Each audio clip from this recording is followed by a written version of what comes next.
ಇವತ್ತು ಭಾರತ ಪಾಕಿಸ್ತಾನದ ನಡುವೆ ಹೈ ವೋಲ್ಟೇಜ್ ಕ್ರಿಕೆಟ್ ಪಂದ್ಯಾವಳಿ ಇರುವಂಥದ್ದು ದುಬೈನಲ್ಲಿ ನಡೀತಾ ಇರುವಂಥ ICC ಚಾಂಪಿಯನ್ ಟ್ರೋಫಿನಲ್ಲಿ 8 ವರ್ಷಗಳ ನಂತರ ಇಂಡಿಯಾ ಮತ್ತು ಪಾಕಿಸ್ತಾನ ಎರಡೂ ಕೂಡ ಮುಖಾಮುಖಿ ಆಗ್ತಾ ಇರೋಂಥದ್ದು. ಈ ನಿಟ್ಟಿನಲ್ಲಿ ಸಹಜವಾಗಿ ಒಂದು ಸಾಂಪ್ರದಾಯಿಕ ಎದುರಾಳಿ ಅಂತ ಹೇಳಲಾಗುವಂಥ ಇಂಡಿಯಾ ಪಾಕಿಸ್ತಾನದ ಮ್ಯಾಚು ಒಂದು ರೀತಿಯ ಹೈ ವೋಲ್ಟೇಜ್ ಪಂದ್ಯ ಅಂತಲೇ ಹೇಳ್ಬೋದು. ಅದರಲ್ಲೂ ಭಾರತೀಯರಲ್ಲಿ ಈ ಒಂದು ಪಂದ್ಯ ಸಾಕಷ್ಟು ಕುತೂಹಲಕಾರಿಯಾಗಿರುವಂಥದ್ದು. ಮತ್ತು ಈ ಒಂದು ಪಂದ್ಯದಲ್ಲಿ ಭಾರತ ಗೆದ್ದೇ ಗೆಲ್ಲುತ್ತೆ ಅನ್ನೋ ನಿರೀಕ್ಷೆಯನ್ನು ಹೊಂದಿರುವಂಥ ಕೋಟ್ಯಾಂತರ ಜನ ಭಾರತೀಯರು ಕೂಡ ಇವತ್ತು ಇಂಡಿಯಾಗೆ ವಿಶ್ ಮಾಡ್ತಾ ಇದ್ದಾರೆ. ಅದೇ ರೀತಿ ಕೋಲಾರದಲ್ಲೂ ಕೂಡ ಸಾಕಷ್ಟು ಜನ ಕ್ರಿಕೆಟ್ ಅಭಿಮಾನಿಗಳು ನಮ್ಮ ಜೊತೆ ಇದ್ದಾರೆ, ಅವ್ರನ್ನ ನಾನು ಮಾತಾಡಿಸ್ತಾ ಹೋಗ್ತೀನಿ. ಈಗ ಇವತ್ತು ಏನು ಇಂಡಿಯಾ ಪಾಕಿಸ್ತಾನ ಮ್ಯಾಚ್ ಇದೆ, ಇವತ್ತು ಏನೆಲ್ಲ ನಿರೀಕ್ಷೆ ಇಟ್ಕೊಂಡಿದ್ದೀರಿ ಮತ್ತು ಇಂಡಿಯಾದಲ್ಲಿ ಯಾರ್ಯಾರು ಒಳ್ಳೊಳ್ಳೆ ಪರ್ಫಾರ್ಮೆನ್ಸ್ ಮಾಡ್ಬೋದು ಅನ್ನೋ ಒಂದು ನಿರೀಕ್ಷೆ ಇದೆ ಇವತ್ತು? ಸರ್, ಇವತ್ತು ಇಂಡಿಯಾ ಪಾಕಿಸ್ತಾನ ಮ್ಯಾಚ್ ಇದೆ. ನಮ್ಮ India not only for India, ಇಡೀ ವಿಶ್ವದಾದ್ಯಂತ ಕಾದು ನೋಡ್ತಾ ಇರ್ತಕ್ಕಂಥ ಮ್ಯಾಚು ಇವತ್ತು. ಇದು ಹೈ ವೋಲ್ಟೇಜ್ ಪಂದ್ಯ. ಇಂಡಿಯಾ ಪಾಕಿಸ್ತಾನ ಮ್ಯಾಚ್ ಬಿಟ್ಟರೆ ವರ್ಲ್ಡಲ್ಲಿ ಯಾವುದು ಈ ಥರ ಹೈ ವೋಲ್ಟೇಜ್ ಮ್ಯಾಚೇ ಇರೋದಿಲ್ಲ. ರೋಹಿತ್ ಶರ್ಮಾ, ವಿರಾಟ್ ಕೊಹ್ಲಿ ನಮಗೆ ಮೇನ್ ಪಿಲ್ಲರ್ಸ್ ಇಂಡಿಯಾ ಟೀಮ್ಗೆ. ಈಗ ರೋಹಿತ್ ಶರ್ಮಾ ನಾಯಕತ್ವದಲ್ಲಿ ಟೀಮ್ ಇಂಡಿಯಾ ಚೆನ್ನಾಗಿ ಆಟ ಆಡ್ತಾ ಇದ್ದಾರೆ.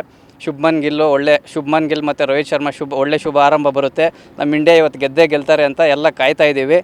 ಹಂಗಾಗಿ ಎಲ್ಲ ಇವತ್ತು ಯಾವುದೇ ಕೆಲಸ ಕಾರ್ಯಗಳನ್ನ ಬಿಟ್ಟು ಆಲ್ ಓವರ್ ಇಂಡಿಯಾ ಅನ್ನೋದಕ್ಕಿಂತ ಆಲ್ ಓವರ್ ದ ವರ್ಲ್ಡ್ ಇವತ್ತು ಕಾಯ್ತಾ ಇರ್ತಾರೆ. ಇಂಡಿಯಾ ಪಾಕಿಸ್ತಾನ ಮ್ಯಾಚ್ ನೋಡೋದಕ್ಕೆ ಕಾಯ್ತಾ ಇರ್ತಾರೆ.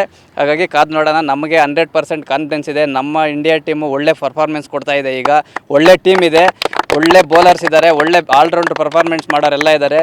ನಾವು 100% ಗೆದ್ದೇ ಗೆಲ್ತೀವಿ ಇವತ್ತು ಅಂತ ಕಾದು ನೋಡೋಣ ಏನಾಗುತ್ತೆ ಅಂದ್ಬಿಟ್ಟು. ಓಕೆ, ನಿಮ್ಮದು ಏನೆಲ್ಲ ನಿರೀಕ್ಷೆಗಳಿದ್ದಾವೆ ಇವತ್ತು? ಯಾವ ಬೌಲಿಂಗ್ ಅಥವಾ ಬ್ಯಾಟಿಂಗ್ ವಿಷಯದಲ್ಲಿ ಯಾರು ಚೆನ್ನಾಗಿ ಆಡ್ಬೋದು, ಯಾರು ಪರ್ಫಾರ್ಮೆನ್ಸ್ ಚೆನ್ನಾಗಿರುತ್ತೆ ಅಂತ ಅನಿಸ್ತಾ ಇದೆ? ಇದು ಬ್ಯಾಟಿಂಗು ಮತ್ತು ಬೌಲಿಂಗ್ ಎರಡೂ ಟ್ರ್ಯಾಕ್ ಇದೆ, ಎರಡಕ್ಕೂ ಈಕ್ವಲ್ ಇದೆ. ಆಲ್ರೌಂಡರ್ಸು ಮೈನು ಅಲ್ಲಿ ಇದು ಬರುತ್ತೆ. ಯಾಕಂದರೆ ಬ್ಯಾಟಿಂಗ್ ಆಡ್ತಾರೆ, ಬೌಲಿಂಗು ಮಾಡ್ತಾರೆ, ಅವ್ರಿಗೆ ಅಡ್ವಾಂಟೇಜ್ ಜಾಸ್ತಿ ಇದೆ. ನಮ್ಮ ಕಡೆ ಹಾರ್ದಿಕ್ ಪಾಂಡ್ಯ ಇದ್ದಾನೆ ಆಲ್ರೌಂಡ್ರ್, ಮೈನ್ ಅವನ ಮೇಲೆ ನಂಬಿಕೆ ಇದೆ. ಯಾಕಂದರೆ ಮಿಡ್ಲ್ ಆರ್ಡ್ರಲ್ಲಿ ಪಿಚ್ ನೋಡಿದ್ದೀವಿ, ಮಿಡ್ಲ್ ಆರ್ಡ್ರಲ್ಲಿ ಯಾರು ಆಡ್ತಾರೋ ಅವರೇ ಮುಖ್ಯ, ತುಂಬ ಇಂಪಾರ್ಟೆಂಟು. ಇನ್ನೊಂದು ಹೇಳಬೇಕು ಅಂದರೆ ಪ್ರೆಷರ್, ಇದರಲ್ಲಿ ಪ್ರೆಷರ್ ಮ್ಯಾಚ್ ಇದು. ಯಾರು ಪ್ರೆಷರ್ನ ಹ್ಯಾಂಡಲ್ ಮಾಡ್ತಾರೋ ಅವ್ರಿಗೆ ವಿನ್ನಿಂಗ್ ಚಾನ್ಸ್ ಜಾಸ್ತಿ ಇರುತ್ತೆ. ಓಪನಿಂಗ್ ಹೆಂಗಿರುತ್ತೆ ಅಂತ? ಓಪನಿಂಗು ಶುಭ್ಮನ್ ಗಿಲ್ ಆಲ್ರೆಡಿ ಫಾರ್ಮಲ್ಲಿ ಇದ್ದಾನೆ, ಸೆಂಚುರಿ ಮಾಡಿದ್ದಾನೆ. ಅದೊಂದು ಆಪೋಸಿಟ್ ಟೀಮ್ ಅವ್ರಿಗೆ ತುಂಬ ಭಯ ಇದೆ. ಯಾಕಂದರೆ ಅವ್ನು ಆಡೋ ಶಾಟ್ಸ್ ಆಗಲಿ, ಅವ್ನ ಶಾಟ್ ಸೆಲೆಕ್ಷನ್ಸ್ ಆಗಲಿ ಎಲ್ಲ ಚೆನ್ನಾಗಿದೆ. ರೋಹಿತ್ ಶರ್ಮಾ ಆ್ಯಸ್ ಯೂಶಲ್ಲು ಅವ್ನು ಹಿಟ್ಟಿಂಗ್, ಅವನೇನಾದರೂ 10 ಓವರ್ ಆಡಿದ್ದಾನೆ ಅಂದರೆ ಮ್ಯಾಚ್ ಒಂದು ನಮ್ಮ ಕಡೆ ಮಾಡಿಕೊಡ್ತಾನೆ. ಕೊಹ್ಲಿ ಪ್ರೆಷರ್ ಇದ್ದಾನೆ ಸರ್, ಯಾಕಂದರೆ ಇದು ತುಂಬ ಇಂಪಾರ್ಟೆಂಟ್ ಟೂರ್ನಮೆಂಟು, ಅವ್ನಿಗೆ ಆಡಲೇಬೇಕು ಅನ್ನೋ ಇದಿದೆ.